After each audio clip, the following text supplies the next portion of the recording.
వాళ్ళు అందరూ ఇక్కడ ఉన్నారు. నా పేరు జాన్ వెస్లీ, సుధాకర్ అని కూడా అంటారు. మా అమ్మ పోచమ్మ, మా నాన్నగారి పేరు మంత్రి మారయ్య. అమ్మతో మాకున్న అనుబంధము, నేను అమ్మ కడుపులో ఉన్నప్పుడు అప్పుడు మా పెదనాన్నకి అమ్మకి నాన్నకి గొడవ జరిగినప్పుడు అమ్మ వాళ్ళు తాత వాళ్ళు వచ్చి ఎంతో సహకారిగా ఉన్నారని మా నాన్నగారు పదే పదే గుర్తు చేసేవారు. అంతేకాకుండా అమ్మగారు చనిపోయినప్పుడు అప్పుడు జూనియర్ తర్వాత మా బాబాయ్ ఫోన్ చేసి చెప్తే చాలా బాధ అనిపించింది. అప్పుడే నేను వేరే ఒక చర్చికి ఉపవాస ప్రార్థనకు వెళ్ళి వచ్చి అలా పడుకున్నాను. ఫోన్ రావడం ద్వారా బాధ కలిగి వెంటనే డాడీని తీసుకొని రావడం జరిగింది. అమ్మగారు ఉంటే బాగుండేది, కానీ ఇలా జరగడం బాధ అనిపించింది. ఎందుకంటే పెద్దవాళ్ళందరూ కూడా ఆదర్శప్రాయాలుగా మనకుండి ముందుకు నడిపిస్తారనుకుంటే వారు కళ్ళకనబడినట్టుగా వెళ్ళిపోతూ ఉంటే వారు వెళ్ళిపోయిన విధాన్ని తలుచుకుంటే ఇప్పటికీ దుఃఖం ఆగట్లేదు. తాత జేమ్స్ గారు, కన్నూరి గారు, అలాగే మా అమ్మగారు, తర్వాత అమ్మ, తర్వాత ఇలా చూస్తూ ఉంటే నిజంగా చాలా బాధ అనిపిస్తుంది. జేమ్స్ కన్నూరి గారి యొక్క కుటుంబానికి అలాగే జూనియాకి నేను మనస్ఫూర్తిగా వందనాలు, అలాగే ఊపిరినంత వరకు కృతజ్ఞతలు తెలుపుతూ ఉంటాను. ఎందుకంటే మేము దేవుని ఎరగక ముందు తాతగారు ఇంటికి వచ్చి మరి నా మేనకోడలు అంటూ దేవుని యొక్క వాక్యాన్ని చెబుతూ ప్రార్థన పూర్వకంగా సిద్ధపరిచేవారు. ఆ తదుపరి కొన్ని సంవత్సరాల తర్వాత దేవుని అంగీకరించడము, మేము దేవుని సేవలోకి రావడం, ఈరోజు ఒక సేవకునిగా గోదావరికని ప్రాంతంలోను మంతిని కమంపల్లి ప్రాంతంలో ఒక సేవకునిగా నాకంటూ కొంతమంది దేవుని యొక్క కృపలో దేవుని యొక్క సేవలో కొనసాగిపోవడానికి దేవుడిచ్చిన ఆత్మలను బట్టి ఈరోజు దేవుని సేవకునిగా ఇలా నిలబడటానికి కారణం వారి కుటుంబము, ముఖ్యంగా తాత. ఆయన ఒక విశ్వాసము, ప్రార్థన, ఆయన పరిచర్య ప్రయాసము వృధా కాలేదని దానికి నిదర్శనము మా కుటుంబము, నేను అని, అలాగే మనమందరం కూడా అని నేను నమ్ముతూ ఉంటున్నాను. దాన్ని బట్టి దేవునికి వందనాలు చెల్లిస్తూ సంతోషిస్తూ ఉంటున్నాను. ఈ విషయంలో దేవుని యొక్క వాక్య భాగంలో నుండి ఒక మాట చెప్పి ముగించాలని ఆశపడుతున్నాను. నాకు ఇచ్చిన సమయం కొత్త సమయమే కాబట్టి దేవుని యొక్క వాక్య భాగంలో నుండి ఒక మాట చదివించాలని కోరుకుంటున్నాను. కీర్తనలు 116వ కీర్తన 15వ వచనం చదవండి. కీర్తనలు 116వ కీర్తన 15వ వచనం. యెహోవా భక్తుల మరణము ఆయన దృష్టికి విలువగలది. యెహోవా భక్తుల మరణం 1, ఆయన దృష్టికి విలువగలది 2. మరణము సర్వసాధారణంగా ప్రతి ఒక్కరికి వస్తుంది, ఇది సహజం. తల్లి కడుపులో పుట్టి తల్లి కడుపులో చనిపోయిన వారు కలరు. ఈరోజు పుట్టి ఈరోజు చనిపోయిన వారు కలరు. ఈరోజు పుట్టి రేపు చనిపోయిన వారు కలరు. ఈరోజు పుట్టి ఒక వారం తర్వాత, లేక నెల తర్వాత, 6 నెలల తర్వాత, లేక సంవత్సరం తర్వాత కూడా చనిపోయిన వారు కలరు. సంవత్సరాల తరబడి బ్రతికి చనిపోయిన వారు కలరు. సంవత్సరాల తరబడి కూడా బ్రతికి చనిపోయిన వారు కలరు. పేదవారు ఉన్నారు, బీదవారు ఉన్నారు, భిక్షవారు ఉన్నారు, ధనికులు ఉన్నారు, గొప్పవారు ఉన్నారు, పేరున్నవారు ఉన్నారు, పేరు లేని వారు ఉన్నారు. ఇలా చెప్పుకుంటూ పోతే ప్రతి ఒక్కరూ ఉన్నారు. పుట్టినవారు చచ్చారు. అలాగే దేని వాక్య ప్రకారంగా కూడా మనం చూస్తే పుట్టుట గిట్టుట కొరకే అన్నట్టు పుట్టిన ప్రతి ఒక్కరికి మరణము ఉంది. అలాగే యేసు ప్రభు కూడా లోకానికి రావడానికి ప్రాముఖ్యమైన ప్రప్రదమైన కారణము, ఈ లోకానికి ఆయన ఏదో పుట్టి ఇంకేదో చేద్దామన్నట్టు కాదు, కానీ చావటానికే వచ్చాడు. ఇది ప్రధానమైన కారణం. ఆయన ఈ లోకంలో పుట్టి చనిపోవడానికి వచ్చాడు. అయితే మరణము సర్వసాధారణంగా ప్రతి ఒక్కరికి వస్తుంది. అది ఓ రోజు ముందు, ఓ రోజు వెనుక, ఓ రోజు నీకు, ఓ రోజు నాకు. ఇది సాధారణంగా ప్రతి ఒక్కరూ అంగీకరించవలసిన సత్యమే. ఇందాక జూనియర్ పాస్టర్ గారు అన్నట్టుగా మరణానికి మర్యాద లేదు, చిన్న పెద్ద తేడా అసలే లేదు. ఇందాక పాస్టర్ గారితో అన్నట్టుగా పాటలో ఏ దైవజనుడు ఏ ఆత్మ అభిషేకం చేత గొప్పగా వ్రాసాడో కానీ చిన్న పెద్ద తేడా లేదు మరణానికి. కులమత భేదము అడ్డు లేదు శ్మశానానికి. మరణము రుచి చూడ బ్రతుకు నరుడేవాడు, అంతేనా? కలకాల ఈ లోకంలో ఉండు నరుడేవాడు. యెహోవా భక్తుల మరణము ఆయన దృష్టికి ఎందుకు విలువైంది అంటే ఒకటే మాట చెప్పి ముగిస్తా. మొదటిగా మనం చెప్పుకున్న మాట, మరణము ప్రతి ఒక్కరికి ప్రాప్తింపబడుతుంది. యేసు ప్రభు ఈ లోకానికి వచ్చిందే మరణించటానికి, ఒకటి. రెండోది, ఆయన దృష్టికి ఎందుకు విలువైంది అంటే ఈ లోకంలో విలువైనవి ఎన్నో ఉన్నాయి. బంగారం కావచ్చు, వజ్రాలు కావచ్చు, వడ్యూరాలు కావచ్చు, పట్టు వస్త్రాలు కావచ్చు, వెలగల రాళ్ళు కావచ్చు, ఇంకేదైనా విలువైనది ఏదైనా ఉంటే అది మన దృష్టికి విలువైనది. కానీ దేవుని దృష్టికి ఆయన భక్తుల యొక్క మరణం ఎందుకు విలువైనదంటే వారు యేసు క్రీస్తునందు విశ్వాసం ఉంచారు. హల్లెలూయా. ఎవరి యందు విశ్వాసం ఉంచారమ్మా? యేసు క్రీస్తునందు విశ్వాసం ఉంచారు. యేసు క్రీస్తునందు విశ్వాసం ఉంచి ఆయన మరణ పునరుత్థానంలో పాలిభాగస్తులై ఆయనను కొనూపిరినంత వరకు కొనియాడారు, ఆయన వెనుక వెంబడించారు. కాబట్టి వారు యేసు క్రీస్తు నామం పేరట చనిపోయినందున వారి యొక్క మరణము ఆయన దృష్టికి అనగా దేవుని యొక్క దృష్టికి అది విలువైంది.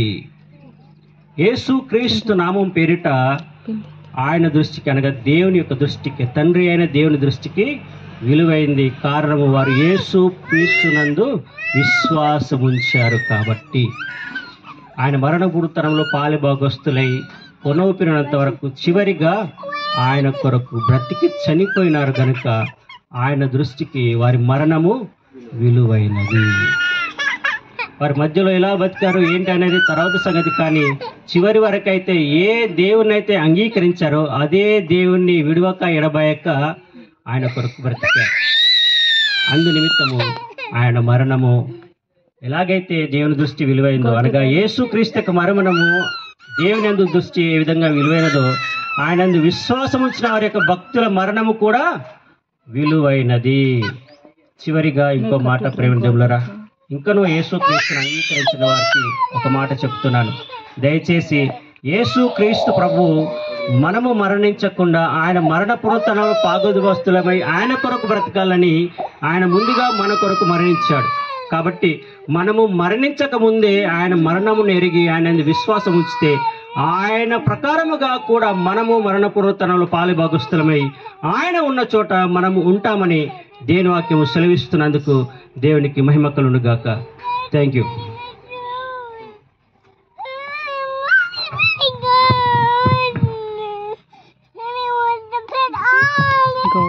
ఇంకా త్వరగానే మనం ముగించుకుంటాము. ఈ చెప్పబడ్డ సాక్ష్యాల నిమిత్తము కుటుంబ ఆదరణ కొరకు మహేష్ పాస్టర్ గారు ప్రార్థన చేయాల్సిందిగా కోరుతున్నాను.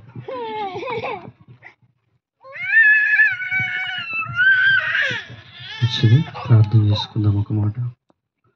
మహోన్నతుడా, కృపా కనికరము కలిగిన తండ్రి, పరిశుద్ధాత్ముడైన దేవా, నీ ప్రశస్తమైన పాదాలకు వందనాలు చెల్లిస్తూ ఈ దినము ప్రభువా మరి అన్నమ్మ నీ పిలుపు అందుకొని అయా మరి తండ్రి నీ రాజ్యము చేరి ఉందని నమ్ముతూ విశ్వసిస్తూ ఉంటున్నాం. ప్రభువానికి స్తోత్రాలు. మేము కూడా తండ్రి ఒక దినము నీతో మేము ఉండవలసిన వారం నాయన.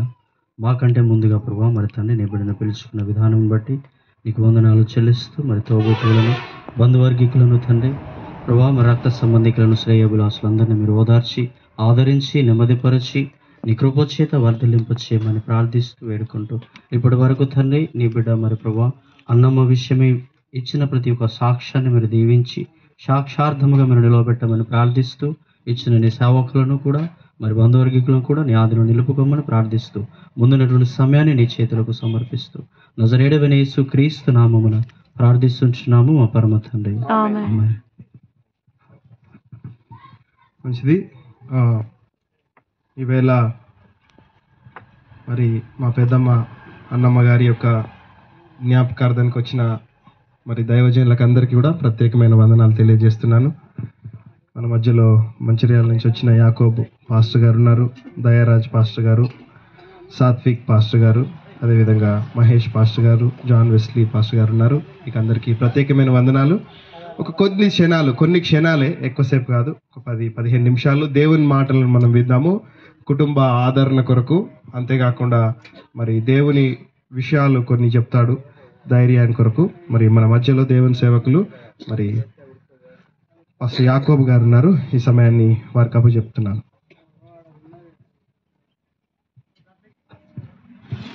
మంచిది. దేవుని నామములో మీ అందరికి వందనాలు, దేవునికి స్తోత్రములు. సమయం ఇచ్చినటువంటి మరి జూనియర్ పాస్టర్ గారికి, మరి వేదిక మీద ఉన్న పాస్టర్లందరికీ నా యొక్క హృదయపూర్వక వందనాలు తెలియజేసుకుంటున్నాను. అన్నమ్మ జ్ఞాపకార్థ కూడికలో మనం అందరం కూడి ఉన్నాం. ఇప్పటిదాకా కొన్ని సాక్ష్యాలు కూడా మనం విన్నాం కదా. మరి ఎన్ని రోజులు ఈ లోకములో మనం జీవించిన ప్రభువైన యేసుక్రీస్తు దగ్గరికి మనం పోవలసిన వారమే. మరి మరణాన్ని రుచి చూడకుండా ఎవరు ఉండలేరు. కాబట్టి ఈ యొక్క జ్ఞాపకార్థ కూడికలో దేవుడు మనతో మాట్లాడినట్లు మరి వాక్య భాగమును చదువుకుందాము. అంతేకాకుండా నేను రక్షించబడడానికి జేమ్స్ కన్నూరు పాస్టర్ గారు ద్వారా మాది చిత్తాపూర్ విలేజీ, అక్కడికి మరి దేవుని సేవకులను పంపించినప్పుడు అక్కడ నేను రక్షించబడ్డప్పుడు మరి నన్ను ఆత్మీయంగా ఎంతో బలపరిచి సేవలో ప్రోత్సహించి ఈ దినం నిలబడి వాక్యం చెప్పడానికి, ఇంత ఎదగడానికి మరి జేమ్స్ కన్నూరయ్య గారి ద్వారా, కుటుంబం ద్వారా నేను ఎంతో ఎదిగించబడి ఈ విధంగా నిలబడి ఇక్కడ వాక్యం చెప్పడానికి దేవుడు ఇచ్చిన ఈ అవకాశాన్ని బట్టి దేవునికి కృతజ్ఞతలు చెల్లిస్తూ ఉంటున్నాను. నేను కూడా చాలాసార్లు ఇక్కడ మీటింగ్ ఏర్పాటు చేసినప్పుడు ఎన్నోసార్లు అమ్మతో నేను కూడా మాట్లాడినా, పరిచయం, భోజనాలు పెట్టేది, అమ్మ మంచిగా చూసుకునేది. క్రిస్మస్ సెలబ్రేషన్ అప్పుడు కూడా నేను వచ్చినప్పుడు అమ్మను పలకరించిన, మాట్లాడినా. మరి అమ్మ చాలా మంచిది. దేవునిలో చాలా భయభక్తులు కలిగినటువంటి అమ్మ మనకు దూరం కావడం చాలా బాధాకరమైన విషయమే. కానీ మరి దేవుని మాటలో నుంచి మనము కొన్ని విందాము. దేవుని మాటలు దేవుని వాక్యంలో నుంచి విందాం. 90వ కీర్తన, కీర్తనలు 90వ కీర్తన 1 నుంచి 5 వచనాలను మనము చదువుదాం. కీర్తనలు 91 నుంచి 5 వచనాలకు ఎవరన్నా ఒకరు చదివి సహాయం చేయండి.